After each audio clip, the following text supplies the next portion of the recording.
வணக்கம் நேயர்களே, நீங்க கேட்டுக்கொண்டிருப்பது கமெண்ட்ரி 365.2. இன்னைக்கு வெள்ளிக்கிழமை, அதனால நம்ம சேனலோட ஸ்பெஷல் நிகழ்ச்சியை தொடங்குவோமா? ஃப்ரைடே காமிக்ஸ் வித் உங்க கமெண்ட்ரி 365.2. அண்ட் நம்ம இன்னைக்கு பார்க்க போறது absolute Batman issue number 18. But எப்பயும் போல ப்ரீவியஸ் இஷ்யூவோட சின்னதா ஒரு ரீகேப் பார்த்துருவோம். அதாவது காத்தம் சிட்டில இருக்க ஒரு ஆர்ட்ஷிப் பில்டிங்கை சுத்தி ஏகப்பட்ட மரங்கள்லாம் வளர்ந்துருக்கும். அதனால காத்தம் சிட்டி போலீஸ் டிபார்ட்மெண்ட் ஒரு ஸ்குவாட் ஃபோர்ஸை அசம்பிள் பண்ணி அந்த பில்டிங்குள்ள அனுப்பியிருப்பாங்க. ஆனா அந்த ஸ்குவாட்ல பார்பரா தான் இருப்பா. அண்ட் அவகிட்ட தான் அல்ட்ராசானிக் கேனன் வெப்பனை கொடுத்திருப்பாங்க.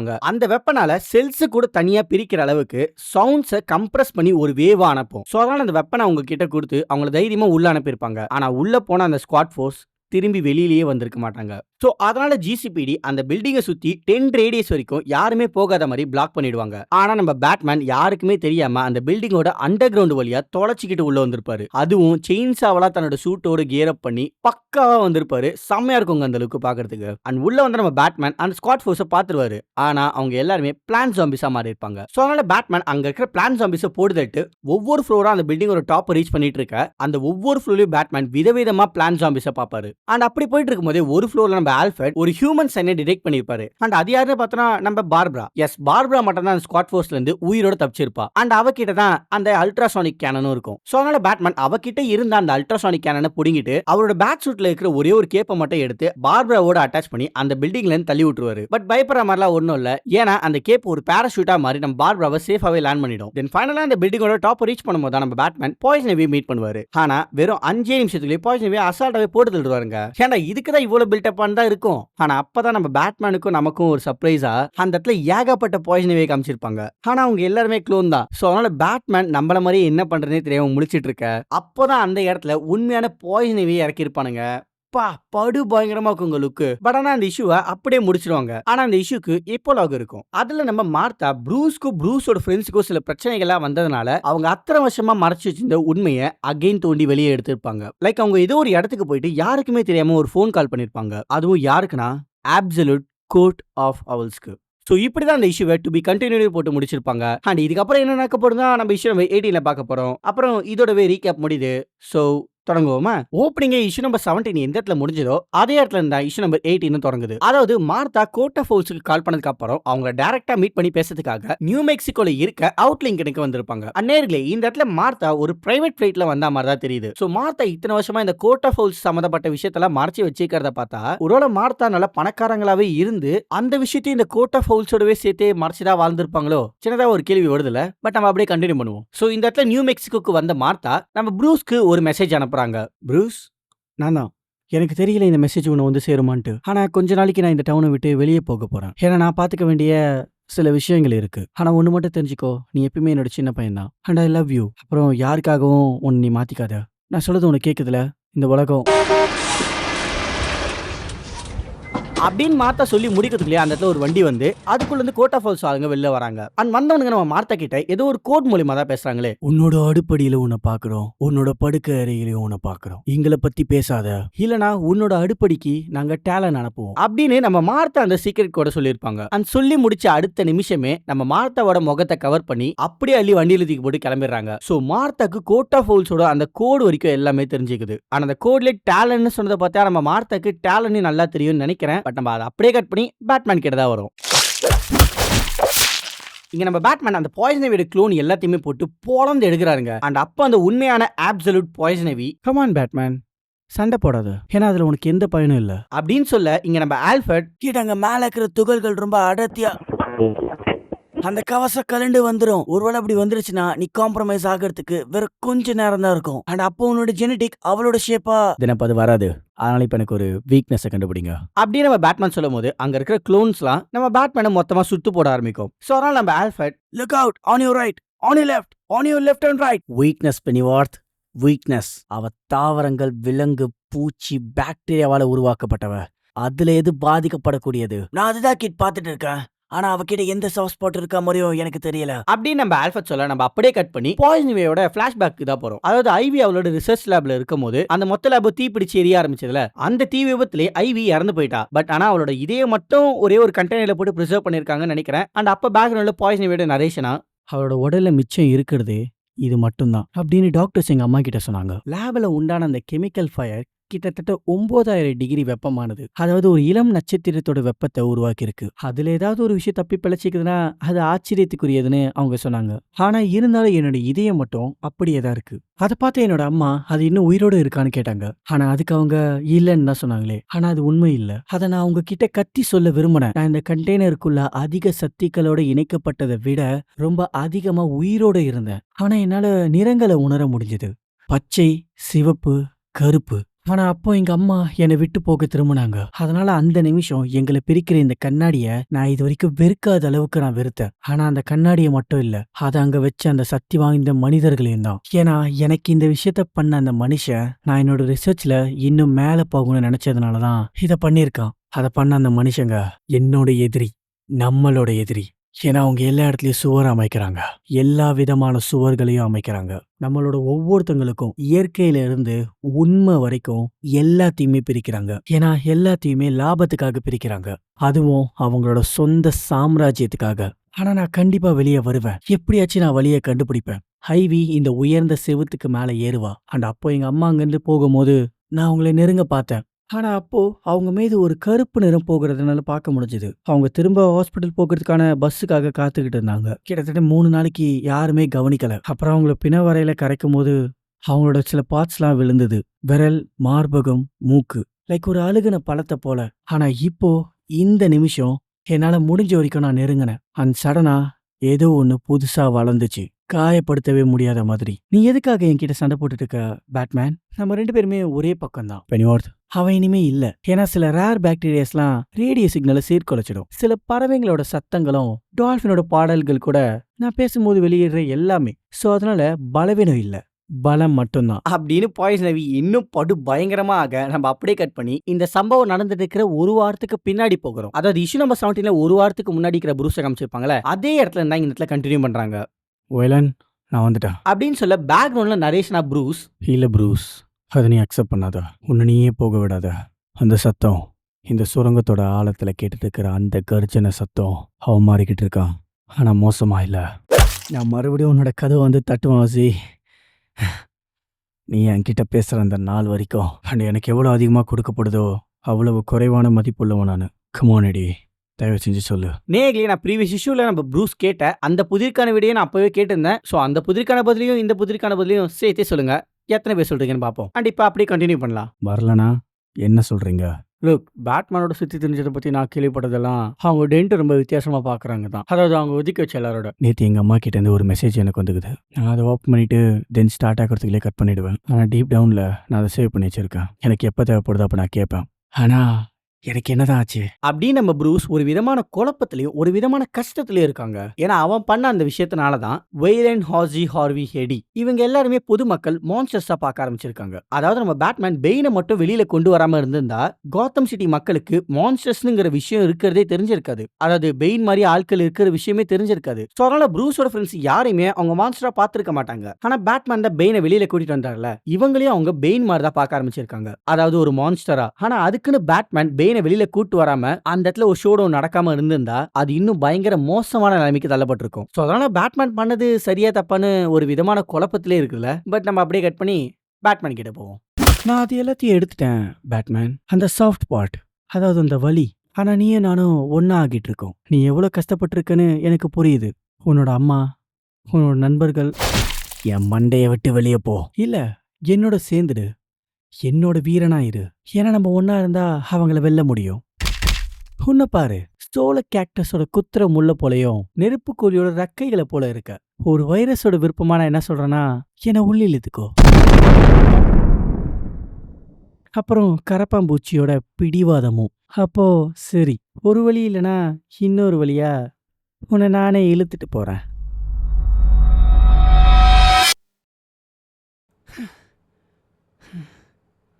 தகவல் தொடர்பு விதிகளையும் அதை மீறுவதனாலேயோ என்ன விளைவுகள் நடக்கும்னு உனக்கு தெரியும். ஆனா இருந்தாலும் ஏன் மார்த்தா? ஏன்னா காத்தம்ல ஏதோ ஒரு விஷயம் நடந்துட்டு இருக்கு. அதனால ரிஸ்க் எடுக்கிறதுக்கு இது ஒர்த்தா இருக்கும்னு நம்பினேன். ஆனா அது நீ எடுக்கிற முடிவு இல்ல. பட் இப்போ இங்க வந்து எங்களையும் அந்த பிரச்சனையோட இழுத்து விட்டுருக்க. உனக்கு யார் அந்த உரிமையை கொடுத்தது? இப்படிதான் நம்ம தப்பி படைச்சிருக்கோம். நீ எங்கள்ல ஒருவளா இருந்ததுனால நான் உங்கள ஒரு ஆள் மட்டும் கிடையாது. நான் ஒரு டேலனா இருந்தேன், ஒரு சிறந்த டேலனா. உங்க எல்லாருக்குமே தெரியும் நான் கோர்ட்டுக்காக என்ன பண்ணிருக்கேன்ட்டு. அதுதான் எனக்கு இந்த உரிமையை கொடுத்தது. மேபி தப்பி பிழைச்சது வேணா முன்னாடி போதுமானதா இருக்கலாம். ஆனா உண்மை என்னன்னா, அத பேட்மேன் மாத்திட்டான். அப்ப நடக்க போறதுக்கு நீ பேட்மேனை குறை சொல்லாமே. இந்த நகரம் ஒரு சுற்றுச்சூழலும், ஒரு உயிரினமும். நீ அதுக்கு ஒரு புதிய விஷயத்த அறிமுகப்படுத்தியிருக்க. ஒரு அந்நியமானத.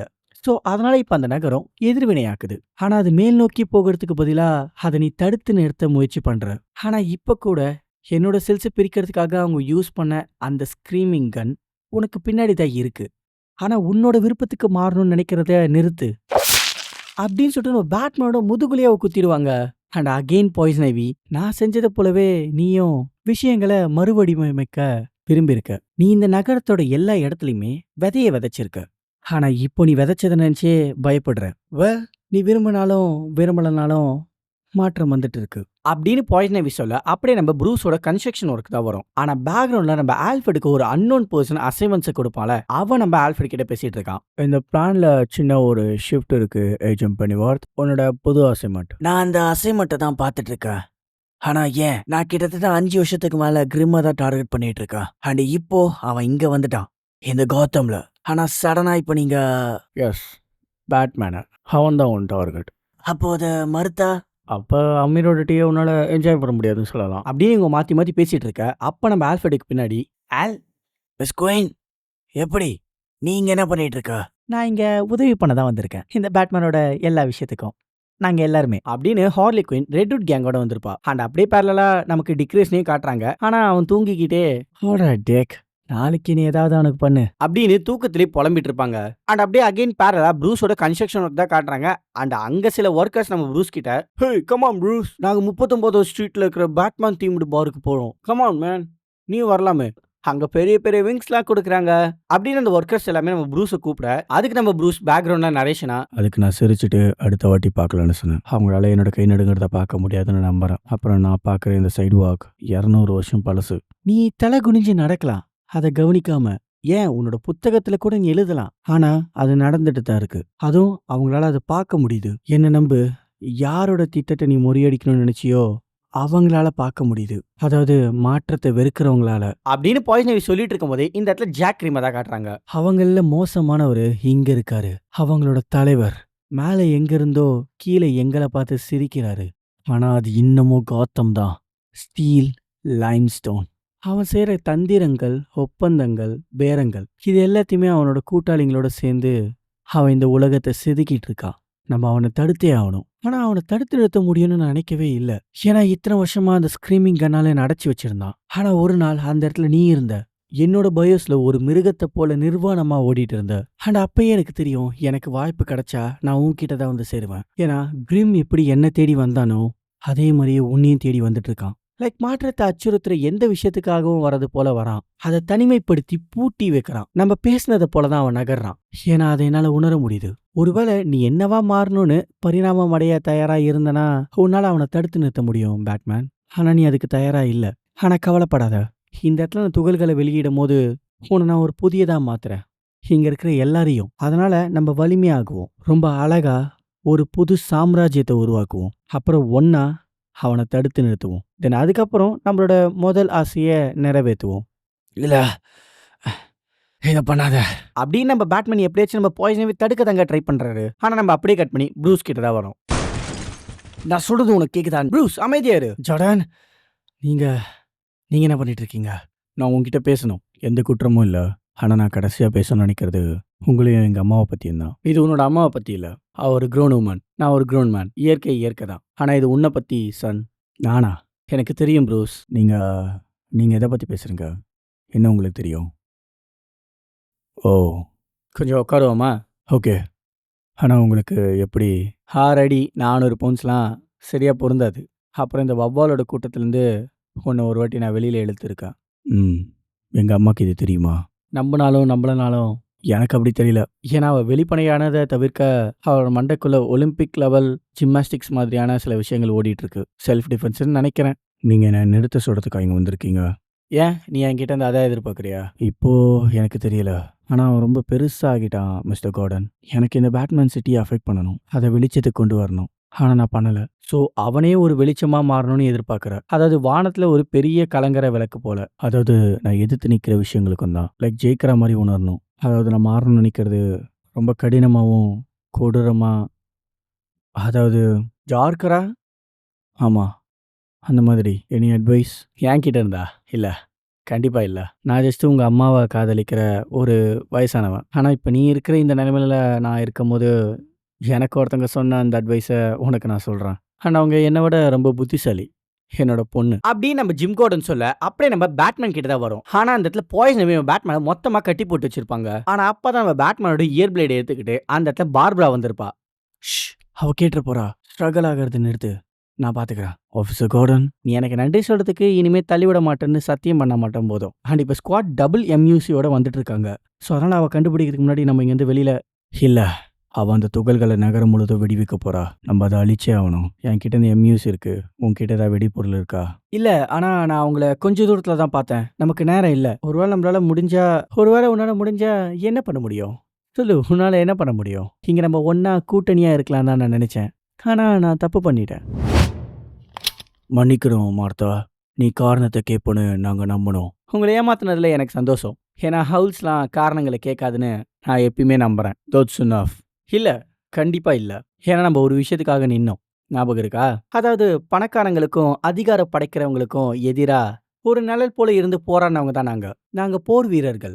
ஒரு சிறந்த உலகத்திற்காக போராடினவங்க. பெருமை, புகழ்ச்சி, கொடூரமான ஹவுல்ஸ். ஆமா. அவங்க எங்களை நெசுக்குனாங்க. அவன் எங்களை நெசுக்குனான். அதனால நம்ம புதுசா மாறணும். அதனால நம்மளோட கோர்ல நம்ம யாருனுங்கிறது மறைக்கிறதுனாலயோ மாத்துறதுனாலயோ இல்ல. ஆனா ஒருவேளை அதுதான் நம்பனா இதுக்கு நீ என்ன சுட்டிருக்கலாம்.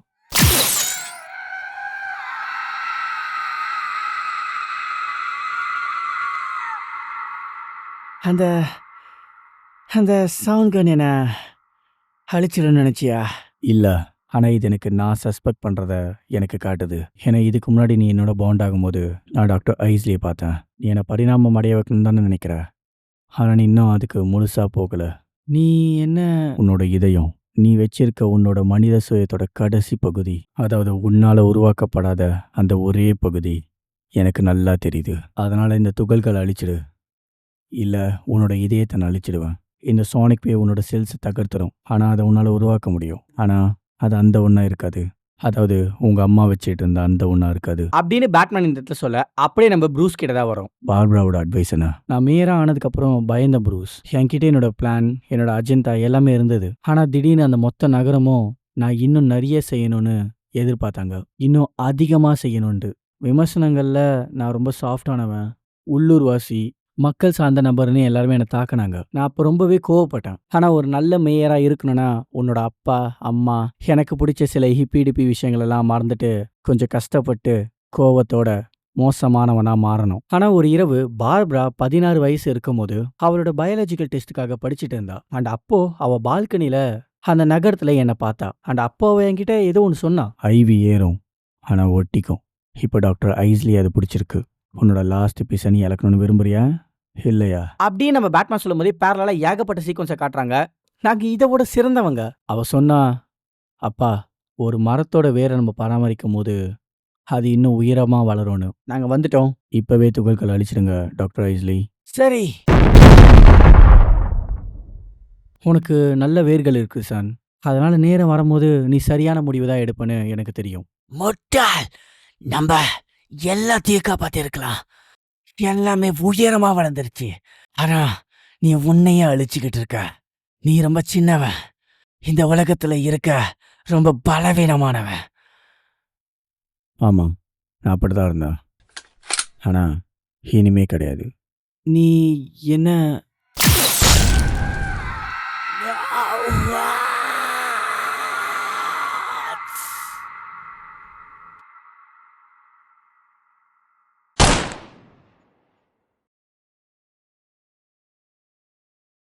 ஸ்வாட் வந்துட்டாங்க இந்த வழியா அப்படின்னு பேட்மேனும் பார்பராவும் அங்கேருந்து கிளம்புறாங்க. அண்ட் ஸ்வாட் வந்ததுமே பாய்சன் ஐவியை கவர் பண்ணிடுறாங்க. அண்ட் அப்போ பாய்சன் ஐவி உன்னை கொல்லுவேன் பேட்மேன், யூ மான்ஸ்டர் அப்படின்னு கத்திட்டு இருப்பாங்க.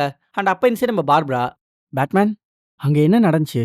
நீ அவளோட இதயத்தை அழிச்சிட்ட பேட்மேன். ஹேய், இது உனக்கு திரும்ப வேணாமா? வரப்போற விஷயங்களை நான் எதிர்த்து போராடணும். நான் பரிணாமம் அடையணும்னு அவன் சொன்னான். நான் அந்த அட்வைஸ் எடுத்துக்கிட்டேன். மேபி அதை நம்ம எல்லாருமே எடுத்துக்கணும்.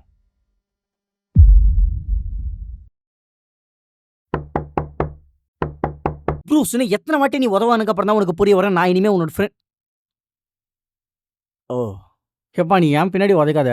நான் ஜஸ்ட் டெலிவரி காய் தான். அதாவது பாத்தீங்கன்னா நம்ம ஆஸி ப்ரூஸ்ன்னு நினைச்சிட்டு டெலிவரி காயை போட்டு ஏறிக்கிறாங்க. அண்ட் இந்த இடத்துல நம்ம நோட் பண்ண வேண்டிய விஷயம் என்னன்னா, ப்ரூஸ் நம்ம ஆஸியை பாக்குறதுக்காக ஐஸ்பர்க் லான்ச்சுக்கு வரவே இல்லை. அப்புறம் நம்ம எடிக்கிட்டையும் புதிரிகளை கேட்கறது இல்ல. அண்ட் ஹார்வியம் பத்தியும் விசாரிக்கிறது இல்ல. டனல்ல இருக்கிற ஒயிலனையும் பார்க்கல. ஆனா ஒயிலன் கில்லர் க்ராக்ல இருந்து ஹியூமன் ஃபார்முக்கு மாறிட்டாங்க. ஹலோ ப்ரூஸ் இருக்கியா ப்ரூஸ் அப்படின்னு ஒயிலன் நம்ம ப்ரூஸ் அதை எதிர்பார்க்கறானே. ஆனா ப்ரூஸ் அந்த இடத்துல வரதே இல்லை. ஏன்னா ப்ரூஸ் இப்ப ரொம்பவே டஃப்பா பயங்கரமா டார்க்கரா மாற போறான். ப்ரூஸ் நான் தான் ஹனி. நான் டெலிட் மெசேஜ் அப்படின்னு மார்த்தா அனுப்பின மெசேஜையும் அவன் டெலிட் பண்ணிடுறாங்க. ஸோ நம்ம ப்ரூஸ் பயங்கர டஃப் அண்ட் டார்க்கா மாற போறானுங்கிறது நமக்கு இந்த இடத்துல நல்லாவே தெரியுது. அண்ட் காத்தம் சிட்டியோட ஒரு உயரமான டவர் மேல நிக்க அப்படி இந்த இஷ்யூ முடிச்சிடுறாங்க. ஆனா என்ன விஷயம் மிஸ் ஆகுதுன்னா டு பி கண்டினியூன்னு கூட போடாம முடிச்சு வச்சுக்கிறானுங்க. அப்படி என்னடா உங்களுக்கு அவசரமா வந்துருச்சு. பட் ஆனா இஷ்யூ நம்பர் 18 இதோடவே முடிஞ்சிருது. இதோட அடுத்த மாசம் தான் இஷ்யூ நம்பர் 19. ஆனா அந்த இஷ்யூல என்ன மாதிரியான சம்பவம்லாம் இருக்க போகுதுன்னு தெரியும்ல. Absolute Deathstroke, absolute Scarecrow, absolute ராபின்ஸ்ல இருந்து எல்லாருமே அள்ளி போட்டு தந்துக்கிறானுங்க. அதனால அந்த இஷ்யூல செம்ம சம்பவம் இருக்க போகுது. ஸோ அதனால என்ன மாதிரி எல்லாருமே அந்த இஷ்யூக்காக காத்து கொண்டு இருப்பீங்க தான் நினைக்கிறேன். ஒன்றும் பிரச்சனை இல்லை, பொறுமையா காத்துட்டு இருப்போம். கண்டிப்பா அதுல செம்ம சம்பவம் இருக்க தான் போகுது. நேயர்களே ஒரு முக்கியமான விஷயம், அடுத்த ஃப்ரைடே காமிக்ஸ் எனக்கு என்ன பண்றதுன்னு சுத்தமா ஐடியாவே இல்லை. அதனால அடுத்த ஃப்ரைடே காமிக்ஸ் என்ன பண்ணலான்ட்டு கமெண்ட்ல சொல்லுங்க. இப்போதைக்கு நான் செலக்ட் பண்ணி வச்சுக்கிறது அவெஞ்சர்ஸ் 2 லைட். அது நம்ம ப்ரோ சொன்னது. அண்ட் என்னோட பர்சனலா பார்த்தோம்னா இந்த அப்சல்யூட் யூனிவர்ஸ் எப்படி உருவாச்சுங்கிறதுக்கான சில காமிக்ஸ் இருக்கு. அதனால அந்த காமிக் எல்லாம் கவர் பண்ணிட்டு ஃபைனலா டிசி ஆல் இன் ஸ்பெஷல் அந்த காமிக்கு கவர் பண்ணலாம் தான் நான் யோசிச்சு வச்சிருக்கேன். ஸோ அதனால என்ன பண்ணலான்ட்டு நீங்களே சொல்லுங்க நேயர்களே. ஆனா முடிஞ்ச வரைக்கும் ரொம்ப சீக்கிரமா சொல்லுங்க. ஏன்னா அப்பதான் என்னால அடுத்த ஃப்ரைடே காமிக்ஸ்க்கு மைண்டை செட் பண்ண முடியும். ஸோ அதனால கொஞ்சம் பார்த்து சீக்கிரம் பண்ணி விடுங்க. அண்ட் அது வரைக்கும் நீங்க கேட்டுக்கொண்டு இருப்பது கமெண்ட்ரி 365.2. அப்புறம் பார்க்கலாம்.